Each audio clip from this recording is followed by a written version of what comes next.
চট্টগ্রাম বন্দরে দৈনিক ২ থেকে আড়াই কোটি টাকা চাঁদাবাজি যারা করছে তাদের নাম পরিচয় প্রকাশ করার আহ্বান জানিয়েছেন চট্টগ্রাম সিটি কর্পোরেশনের মেয়র ডাক্তার শাহাদাত হোসেন। তিনি বলেন, সিটি কর্পোরেশন বন্দরের কাছ থেকে ন্যায্য ট্যাক্স আদায় করতে হিমশিম খেলেও বন্দরে কোটি কোটি টাকার চাঁদাবাজি চলছে।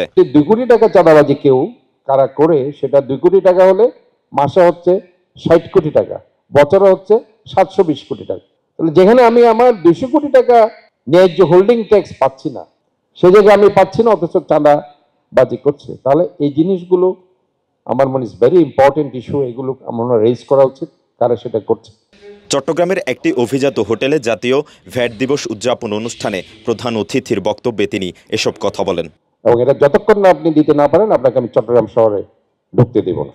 মঙ্গলবার সকালে চট্টগ্রাম কাস্টমস, এক্সাইজ ও ভ্যাট কমিশনারেটের উদ্যোগে এই অনুষ্ঠানের আয়োজন করা হয়। উদ্বোধনের মধ্য দিয়েই শুরু হয় জাতীয় ভ্যাট সপ্তাহ ২০২৫, যা চলবে ১০ থেকে ১৫ ডিসেম্বর পর্যন্ত।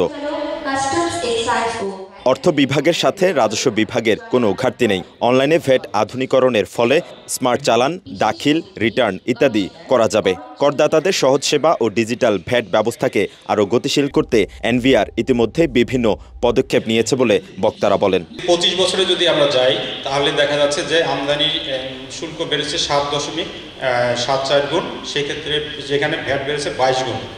অর্থাৎ অভ্যন্তরীণ সম্পদে পরোক্ষ করের ক্ষেত্রে ভ্যাট এককভাবে লিড দিচ্ছে। টানা তৃতীয়বার অর্জন করেছে দেশের সেরা সুপার ব্র্যান্ড স্বীকৃতি বসুন্ধরা টিস্যু। আমাদের একটা দায়িত্ব কর্তব্য আছে, সেটা হচ্ছে ন্যায্য ভ্যাট বা কোড, এই রাজস্বটা সঠিকভাবে প্রদান অত্যন্ত জরুরি। এই অর্থ দিয়ে রাষ্ট্রের অন্যতম লক্ষ্য ও আইনের শাসন, মৌলিক মানবাধিকার, সমতা, ন্যায় বিচার প্রতিষ্ঠা এবং রাজনৈতিক, অর্থনৈতিক ও সামাজিক অধিকার নিশ্চিত করা হয়ে থাকে। আইনগত দুর্বলতা, ম্যানুয়াল অডিট ব্যবস্থা, ই কমার্স এবং উদীয়মান ডিজিটাল ব্যবসা, নিম্নকর জিডিপি সহ বেশ কয়েকটি চ্যালেঞ্জের কথা বলেন বক্তারা। এ সময় বলেন, চ্যালেঞ্জ মোকাবিলায় আধুনিক সফটওয়্যার সহ বেশ কিছু সংস্কারের উদ্যোগ নেওয়া হয়েছে।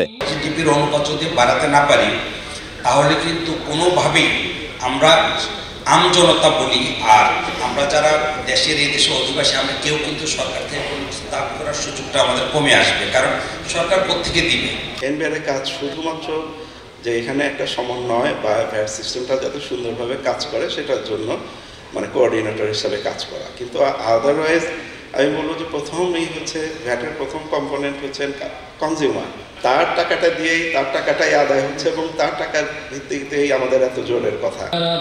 ভ্যাট ফাঁকি কেউ কেউ চালাকি মনে করে, তবে এর মধ্য দিয়ে দেশ ও জাতি ক্ষতিগ্রস্ত হয়। ভ্যাট প্রদানে উদ্বুদ্ধ করতে সরকার বিভিন্ন বিভাগ যৌথভাবে কাজ করছে। ভ্যাটের টাকা দেশ ও জাতির কল্যাণে কাজে লাগে। প্রতিটি টাকা আমাদের এলাকার উন্নয়নে লাগে। এই উন্নয়ন আমার আপনার সকলের, তাই আসলে আমরা একসঙ্গে কাজ করি, আরও স্বচ্ছ একটা বাজার, আধুনিক ভ্যাট ব্যবস্থা এবং আরও উন্নত বাংলাদেশ গড়ি, এবং সেটা করতে পারলে আমরা পরবর্তী বিশ্বের সাথে তাল মিলিয়ে চলতে পারবো, আমাদের দেশ এগিয়ে যাবে। অনুষ্ঠানে উপস্থিত ছিলেন কর ও ভ্যাট সংশ্লিষ্ট বিভিন্ন দপ্তরের কর্মকর্তারা, ব্যবসায়ী প্রতিনিধি এবং হোটেল ব্যবস্থাপনা কর্তৃপক্ষ। বক্তারা বলেন, ভ্যাট শুধু রাজস্ব আদায়ের মাধ্যম নয়, দেশের উন্নয়ন চাকা সচল রাখার অন্যতম হাতিয়ার। মেহরাজ হোসেন, কালের কণ্ঠ, চট্টগ্রাম। প্রদান করা হয় এবং যে